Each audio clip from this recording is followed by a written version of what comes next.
Time for one of my never popular trailer reaction videos, this time for The Good Life. This trailer was recently shown at PAX West, and I'm going to react to it now. It's a game by Swery, the director of Deadly Premonition, one of my favourite games, actually.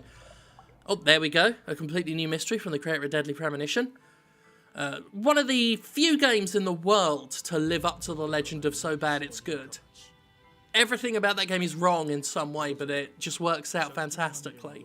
And this is The Good Life. Not the next game by Swery. He also did D4, which was a good game. I really like D4. But what is this? We've got ourselves an interesting art style. So that simplistic, polygonal, low detail art that is not quite as popular as the 16-bit looking art among indie devs, but it's fairly popular. So, it's a woman running around looking for milkshakes and being abused by sheep, just harassing her to no end. She's in her own private hell. I was about to criticise the frame rate, but it actually looks like that's a deliberate stylistic thing, at least in some shots. It's supposed to look a bit stop-motion-y, I think. But it's interesting. So a lot of the farm village survival, paying. What is this, an Ubisoft game? Warner Brothers Interactive involved? Look at me firing off zingers at the AAA game industry. It's just the kind of person I am. Like this, like that looks very gappy. Stuttery a little. Drinking is exciting though. So it's got a little bit of a lot of survival slash sim slash town building games from the looks of it.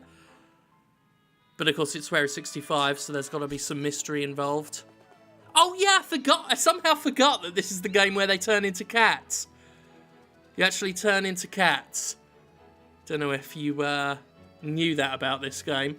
You do all that other stuff, and then there's just feline shenanigans.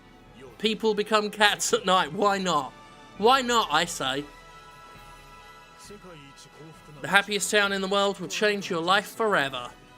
Not too fond of that, the hand-drawn art. I realise it's a stylistic decision, but I've seen it before. In other game things as well, I never found it particularly edifying. This art style... Oh! Crude language and murder. At first I just thought it was a bit creepy and that, no, that's a proper stab in that. Well, of course, it's Swery 65. And this is set in rainy woods. So, there's some interesting stuff for you. Oh!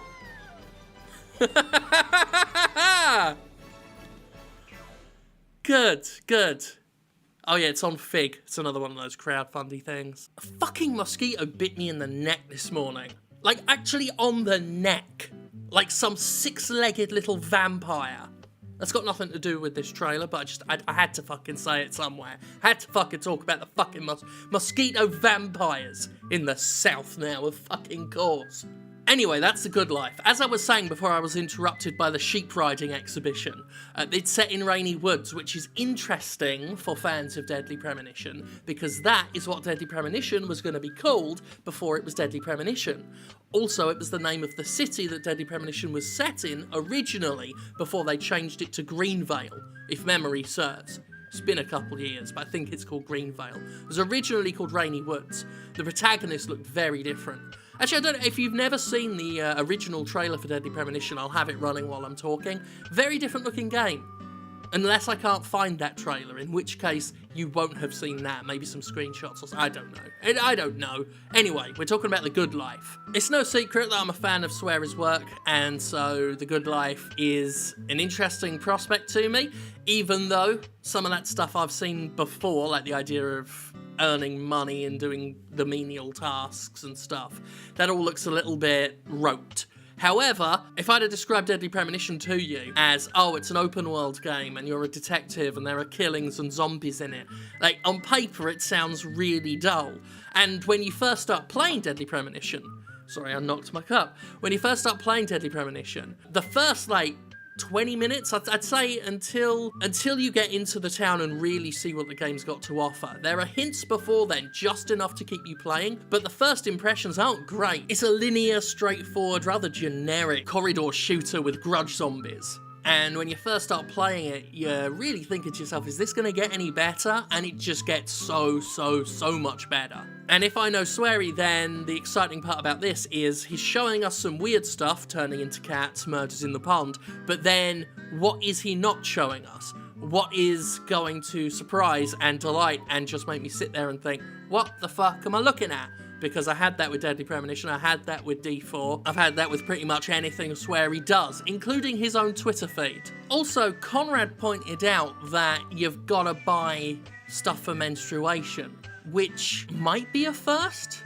I mean, it might not be the first, but it's certainly the first I've heard of it, and it's the first Conrad's heard of it. And many other games that simulate so-called life don't ever touch a lot of the unspoken parts of life. This especially is something that I think a lot of game developers just would never conceive of, not unless they're developers that actually do buy sanitary products. So, that's interesting too. And keeping your camera clean. You don't want a dirty lens. That's how you get smegma.